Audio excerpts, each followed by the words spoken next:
하나님 말씀 같이 보도록 하겠습니다. 여호수아서 1장 10절에서 18절입니다. 한 절씩 교독하겠습니다.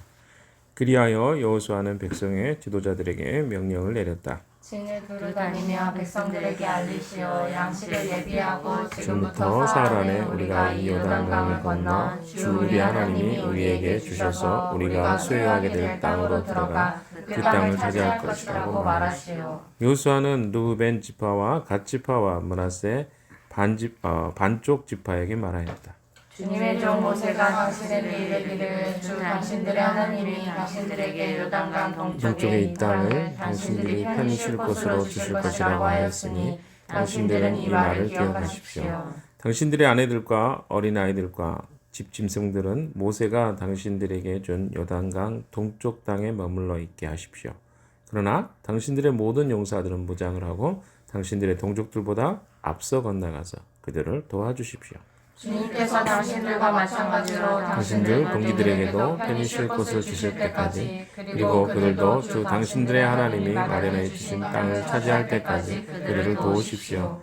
그런 다음에 당신들은 당신들의 소유지 곧 주님의 종 모세가 당신들에게 준 요단강 동쪽 해돋는 땅으로 돌아가서 그것을 차지하도록 하십시오. 그들이 여호수아에게 대답하였다. 지금 우리에게 명령하신 것은 무엇이든지 다 하고 어디로 보내시든지 그리로 가겠습니다. 우리는 모두 모세에게 복종하였던 것과 같이 모세의 길을 이어 우리의 지도자가 되신 분께도 복종하겠습니다. 오직 주 하나님이 모세와 함께 계셨던 것 같이 여호수아 어른과도 함께 계시기만 바랍니다. 다 같이 읽겠습니다. 여호수아 어른의 명령을 거역하고 지시하는 말에 복종하지 않는 사람은 누구든지 모두 죽임을 당할 것입니다.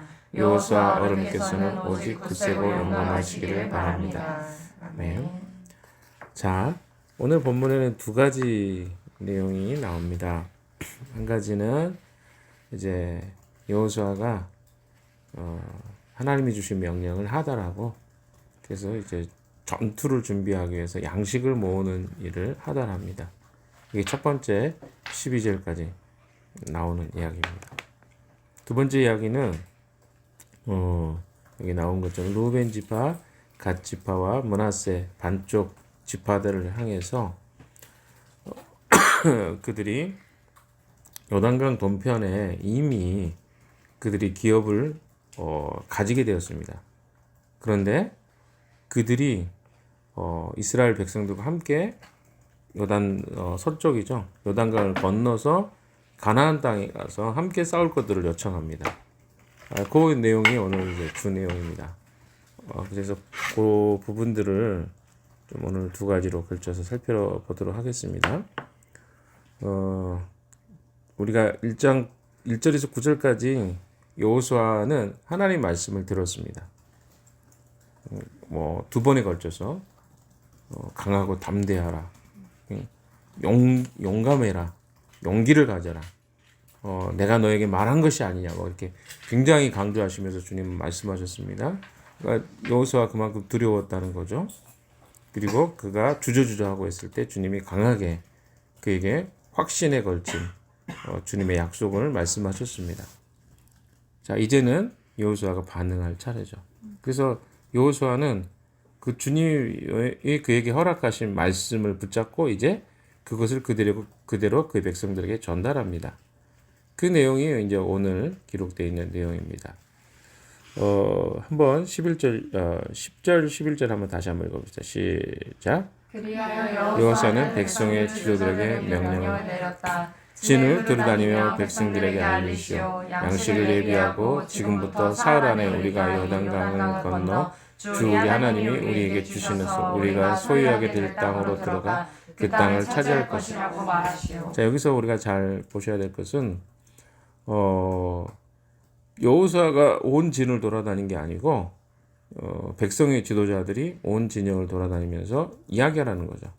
이미 백성의 지도자들이 거기에 다 존재했습니다. 그래서 그들에게 이야기를 하는데 무슨 이야기를 하냐면 양식을 준비하고, 첫 번째 양식을 준비하는 거죠. 그 다음에 지금부터 사흘 안에 우리가 요단강을 건너게 될 것이고, 그 다음에 세 번째는 하나님이 우리에게 주셔서 우리가 소유하게 될 땅, 아직은 자기들에게 획득되지 않았지만 소유하게 될 땅으로 들어가고 그 다음에 그 땅을 차지할 것이다. 그러니까 이런 메시지들을 전하라는 것이 이 하나님이 여호수아에게 주셨던 명령입니다. 그것을 백성들에게 전달하죠. 지도자들을 통해서 양식을 준비하라는 겁니다. 이제까지는 이스라엘 백성들은 어떻게 살았냐면 그들이 아침에 눈만 뜨면 하늘에서 내리는 만나를 먹었습니다. 그런데 이제는 식량을 비축해야 되죠. 왜 식량을 비축해야 됩니까? 전쟁을 준비해야 되기 때문이죠. 이제 그들이 전쟁을 시작하는 것입니다. 그래서 만나가 보통 하루분만 그들은 가져갈 수 있었어요. 근데 며칠분은 아마 더 소유하고 이것을 가지고 안으로 들어가는 것 같습니다. 왜? 전쟁을 하기 때문에. 전쟁에 뭐 식량을 뭐 그렇게 또 거들어가고 할 수가 없는 것이죠. 그래서 그런 준비를 하라는 것을 지금 일단 이야기를 했고요. 그래서 이제 곧 있으면 만나가 그치게 돼요. 사실은 이게 축복인지 아닌지는 나중에 그렇죠. 우리가 매일 만나를 먹었다고 할 때 사람들은 생각할 때 이거 하나님의 기적을 맨날 보니까 우리 너무 하나님과 함께하는 것을 뭐 이렇게 생각할 수 있지만 사실 만나도요 매일 내리면 기적이 아닙니다. 그렇잖아요. 비도 하나님이 내려주신 거거든요. 근데 비가 오는 건 우리는 너무 자연스럽게 생각하잖아요.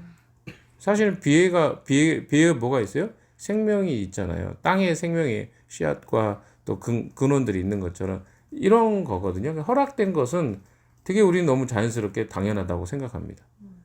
뭐 우리 교회도 그렇잖아요. 사랑방에 살고 있는 우리 지체들이 있는데 다른 사람들 볼 때 사랑방 대단하다 뭐 이야기하지만 우리에게 이제 일상을 사는 사랑방 뭐 맨날 사는데 또 가정교회 하는 사람들에게 대해서 다른 교회에서는 가정교회 참 하면 어떨까 막 하는데 우리는 또 살다 보니까 뭐 가정교회 다 그렇지 이렇게 되는 거예요.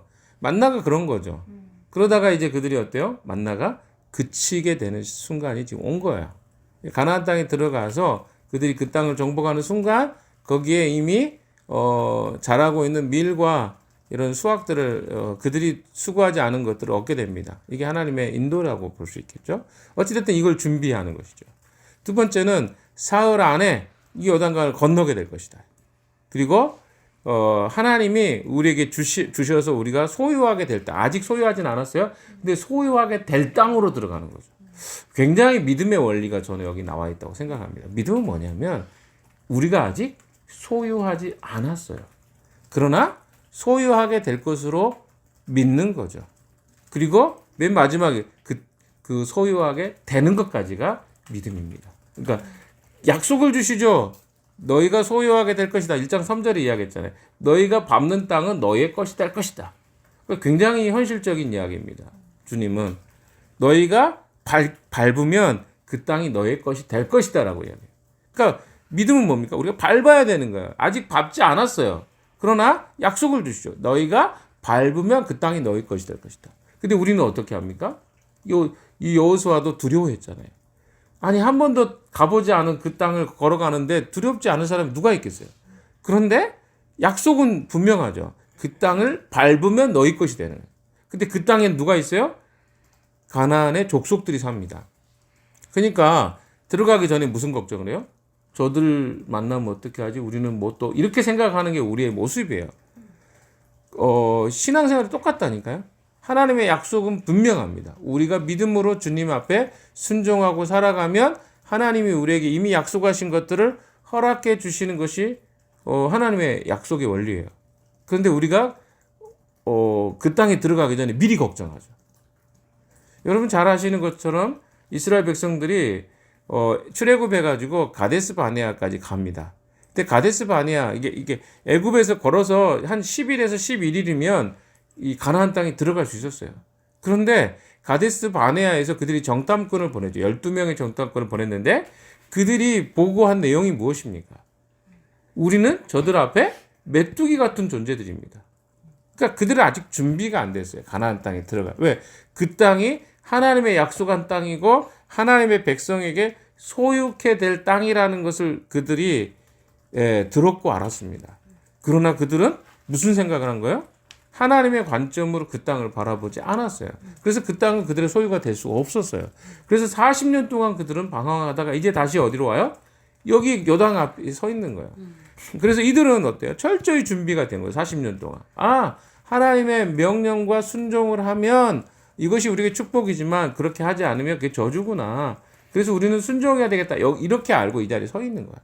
바로 그것을 다시 한번 하나님은 여호수아를 통해서 이스라엘 백성들에게 상기시켜 주고 계신 것입니다. 이것이 바로 10절, 11절에 이야기하고 준비하라.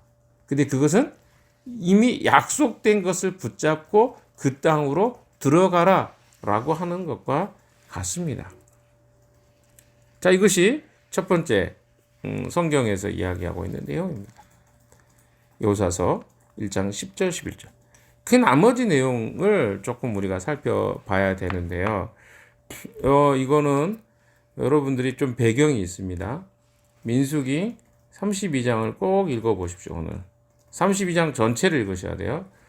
그래야 여기 배경을 이해가 됩니다. 자, 여기 보시면 여호수아는 르우벤 지파와 갓 지파와 므낫세 반쪽 지파에게 이야기합니다. 므낫세 반쪽 지파는 누굽니까? 에브라임 지파하고 므낫세 지파이죠. 그래서 요셉 지파, 요셉의 아들들입니다. 므낫세. 그러니까 므낫세 반쪽 지파는 요단강 동쪽에 자기의 기업이 있었고, 므낫세 지파가 한 지파가 있으면 그 반쪽 나눠진 거죠. 그래서 반쪽은 므낫세 지파의 요단강 동편에 있고, 또 반쪽은 요단강 서편에 있는 기업을 그렇게 나누게 돼요. 므낫세 지파. 그리고 이제 르우벤 지파하고 갓 지파는 요단강 동편에 기업을 갖게 됩니다. 근데 여러분 생각해 보세요. 요단강 동쪽은 어떤 땅입니까? 사실은 아직 가나안 땅이라고 말하지 않아요. 요단강 동편은. 요단강을 넘어서야 어때요? 가나안 땅이. 그런데 민수기 32장이 그래서 중요합니다. 민수기 32장이 뭐라고 표현되어 있냐면 이 므낫세 지파 아니죠. 르우벤 지파와 갓 지파가 여기 요단 동편에 와가지고 그 땅이 너무 좋아 보이거든요. 그래서 그들이 우리는 가나안 땅에 안 들어가고 여기에 우리의 기업을 갖겠습니다. 이렇게 이야기해버려요. 그래서 모세가 엄청 화를 냅니다. 그 내용이 그 민수기 32장에 나오는 내용이에요. 야, 지금 너희들이 하나님이 기업으로 준 땅은 가나안 땅인데 왜 그 땅 안 들어가고 여기서 기업을 하겠다는 거냐? 야, 니들이 안 들어가면 그럼 나머지 지파 사람들은 어떻게 되냐? 이제 이렇게 된 거죠. 그래서 이제 그러면서 이제 모세가 이야기하는 게 뭐냐면 가데스 바네아에서 있던 이야기를 합니다.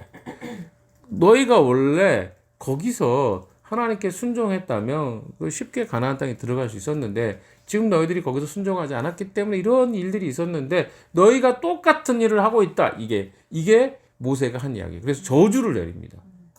그게 민수기 32장에 딱 나와요. 그러니까 지금 여기만 봐갖고는 이해가 안 돼요. 이들이 왜 막 되게 순종하는 것 같고 막 이러잖아요. 근데 사실은 이들은 어떤 선택을 한 거냐면 눈에 너무 좋아 보이는 그 땅을 이미 선택하기로 작정해 버렸어요. 근데 하나님 모세를 통해서 그것에 대해서 책망하니까 그들이 약속을 합니다. 모세하고 무슨 약속을 해요? 그러면 저희가 이스라엘 백성들과 함께 저기 가나안 땅을 정복할 때 저희 남자들은 다 들어가서 전쟁에 참여하겠습니다. 대신에 우리 아내들과 자식들을 위해서 우리가 이쪽에 성을 먼저 짓게 해주십시오. 그런 이야기가 민수기 32장에 나옵니다. 그래서 제가 읽어보라고 한 거예요. 전체를 읽어보십시오. 자, 그런데 그런 배경 속에 오늘 본문의 이야기가 이어져요. 그래서 그들과 지금 모세가 이야기를 합니다. 13절 한번 읽어봅시다. 시작. 주님이 좀 모세가 당신들에게 이르기를 당신들의 하나님이 당신들에게 요단강 동쪽에 이 땅을 당신들이 편히 쉴 곳으로 주실 것이라고 했으니 당신들은 이 말을 기억하십시오. 예, 제가 모세라고 했는데 그 모세가 여호수아가 이야기를 했죠. 자, 여호수아가 모세하고 약속했던 것을 상기시켜줘요. 왜냐하면 지금 전체가 전쟁이 들어가야 되는데 그건 옛날에 이야기했던 거거든요. 그러니까 모세가 죽기 전에 이 백성들과 약속은 했지만 이들이 어때요? 마음이 여러분 생각해 보세요. 자기 가족들은 다 요단 동편에 있는데 아니 남편들이 거기 가면 우리 자식들은 어떻고 우리 아내들은 어떻게 될까? 이거 굉장히 어때요? 그들 안에는 동기부여가 떨어지는 행동이에요. 그런데 왜 그들이 그러면 여기를 나설 수밖에 없을까? 이건 저주를 받았어요. 만약에 너희들이 이 전쟁에 참여하지 않는다면 너희의 기업은 없다. 사실은 그들은요, 이 땅이 자기들의 기업이 아니었어요. 근데 자기들이 원해서 그 땅을 기업으로 얻겠다고 했어요. 사실 하나님이 더 기회를 주신 거죠, 어떻게 보면. 만약에 그렇지 않으면 그 땅은 소유가 될 수도 없고, 어때요? 자기 가족들 다 데리고 요단강 안으로 들어갔어야 돼요. 서편으로. 그런데 그들이 원하는 걸 허락해 주는 대신에 그들은 무엇을 했어야 돼요? 하나님의 약속을 지켰어야 했어요. 근데 여러분, 저는 오늘 본문의 내용을 보면서 이건 굉장히 중요한 부분이겠다라고 느껴진 게 뭐냐면 어떤 사람이 하나님 앞에 이제 자기가 원하는 욕망이죠. 사실 욕망이거든요. 욕구거든요. 요단강 동편의 땅을 취하는 것은.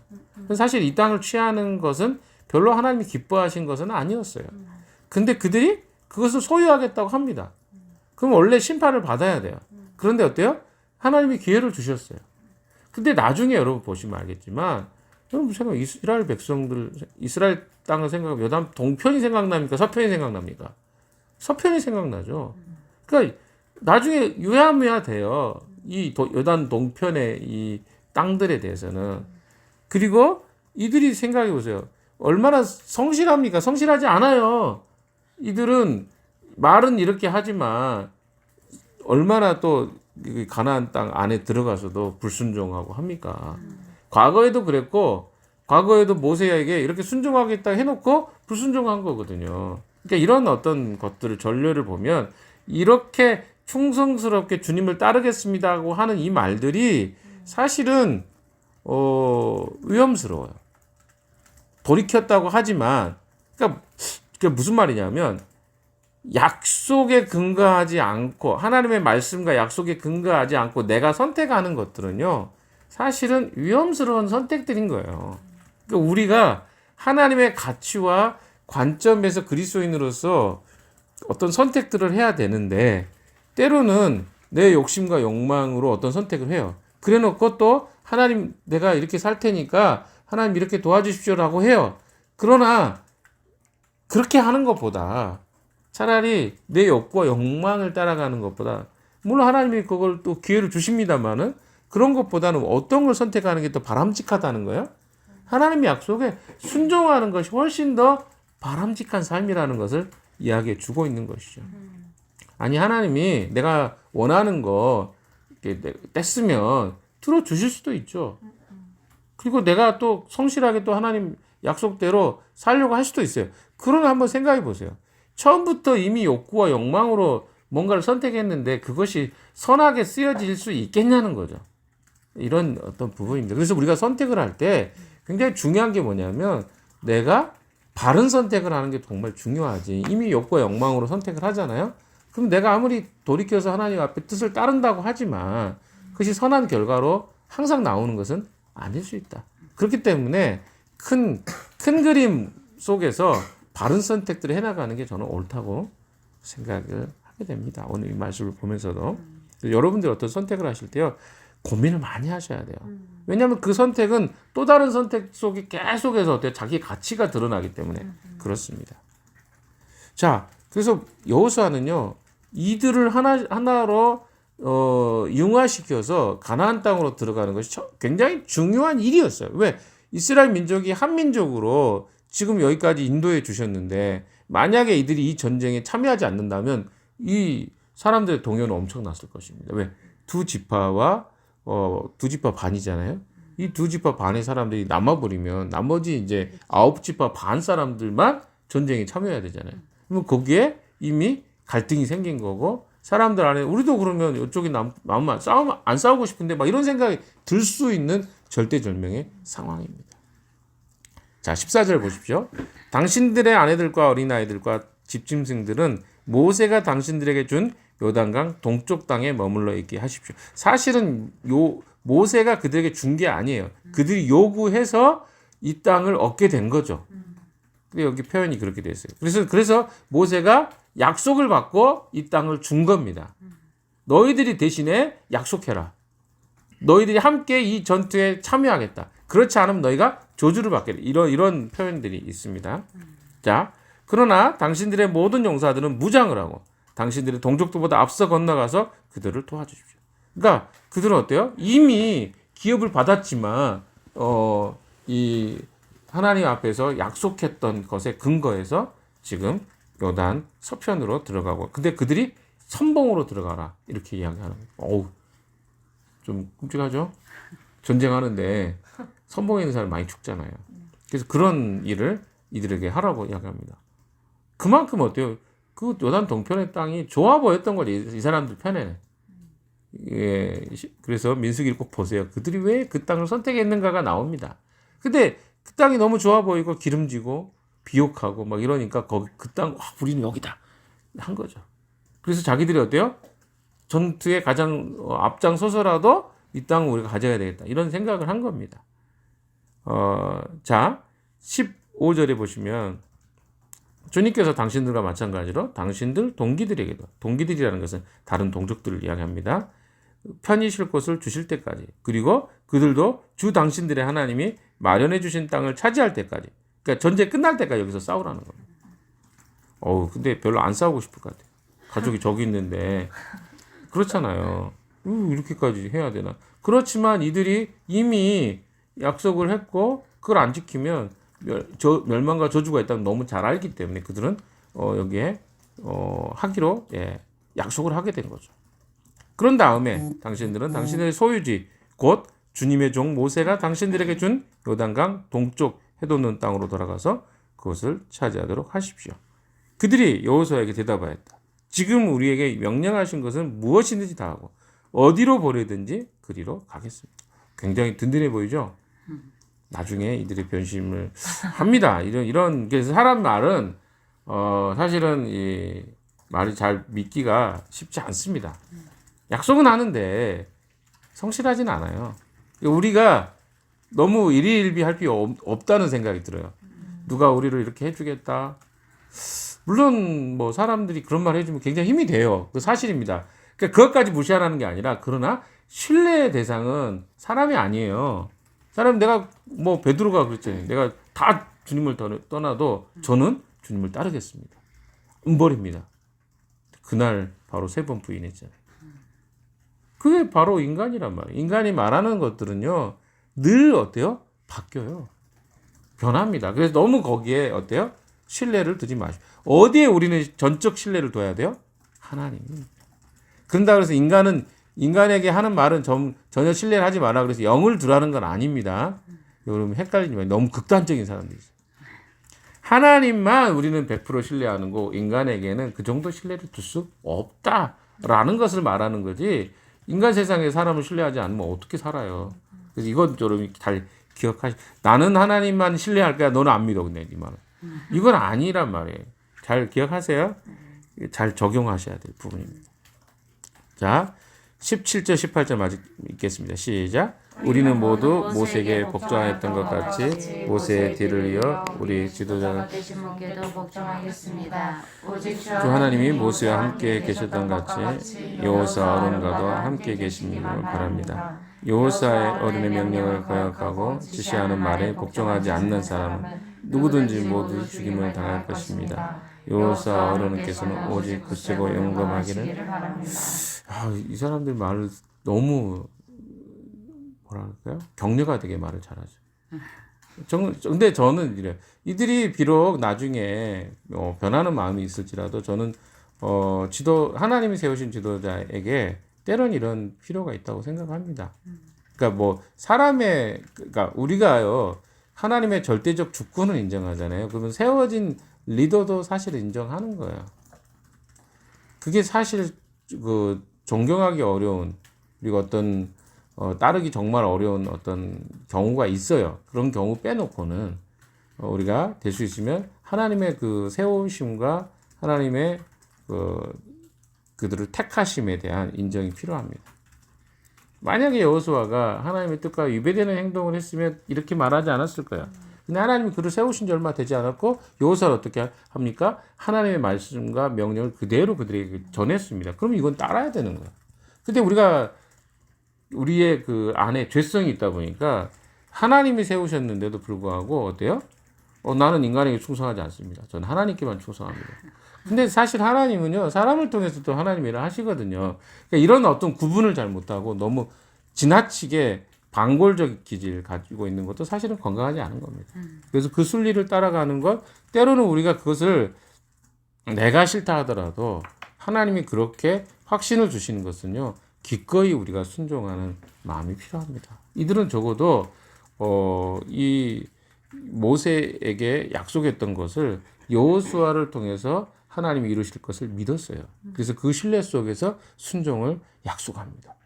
여기 어른이라고 표현하니까 좀 그런데 그렇잖아요. 여호수아 어른의 명령을 거역하고. 어른은 어른이에요. 왜 어른이었죠? 나머지는 다 여호수아보다 20살 이상은 다 어렸습니다. 누구 빼놓고? 예, 갈렙 빼놓고. 다 죽었으니까. 20살 이하에. 그래서 그 여호수아가 나이가 많은 어른이었습니다만은 그것보다 더 중요한 것은 하나님이 그에게 약속을 주셨고 그를 세우셨다는 거죠. 이건 굉장히 중요합니다. 그래서 우리가 교회 공동체의 리더십은 하나님이 세우신 권위 속에, 그래서 그 리더도 하나님이 세우신 권위 밖의 것들을 행사하면 안 돼요. 이거 굉장히 중요한 원리입니다. 그래서 그런 것들을 우리는 존중하고 또 우리 다른 팔로워들도 그런 하나님의 세우심 속에 그 사람이 그런 적절한 권위를 사용하는가를 늘 감시하는 거예요. 그 권위 이상을 사용하면요 우리가 노라고 할 수 있어요. 그러나 그 권한 안에서는 우리가 적극적으로 순종해요. 왜? 이것은 그 사람이 순종하는 게 아니에요. 하나님의 세우심과 하나님의 일하심에 우리가 순종하는 거거든요. 근데 우리가 그 구분을 해야죠. 판단할 수 있어요. 어떤 거 잘못된 이야기를 하고 있는지 올바른 명령을 하고 있는지 늘 우리는 그 고민 속에, 그러니까 하나님께 우리의 초점이 맞춰져 있다 보면 그것이 잘못된 것인지 올바른 것인지 우리 알게 됩니다. 근데 기독교 안에 잘못된 지도자들의 가르침까지 우리가 들을 필요는 없어요. 그래서 타락하고 범죄하는 지도자들이 그렇게 가르쳐 놨잖아요. 그러니까 우리가 뭐라 그러죠? 이게 가스라이팅처럼 지도자는 무조건, 근데 지도자가 무조건 그 말을 들어야 되는 내용이 아니거든요. 하나님의 그가 전제가 있죠. 조건이 있는 거죠. 하나님의 말씀에 그가 순종한다는 전제 하에 우리는 그의 말을 듣는 것입니다. 그래서 이 여호수아의 이야기를 통해서 오늘 우리가 결론적으로 오늘 하루의 시간 속에서요. 하나님의 백성으로 살아간다는 것은 하나님의 약속의 근거에서 사는 거구나. 굉장히 중요해요. 그 약속이 우리 안에 기억되고 생각되지 않으면 그리스도인의 삶을 살 수가 없습니다. 그래서 우리가 성경을 봐야 될 이유가 여기 있어요. 자꾸 뭐예요? 하나님 우리에게 어떤 약속을 주셨지? 나는 어떤 약속 속에 오늘 이 삶을 사는 거지? 내게 직장이 주어지고 요즘에 새로 직장을 들어간 지체들 많고 또 어떻습니까? 이사도 하고 변화들이 많은데 하나님 우리에게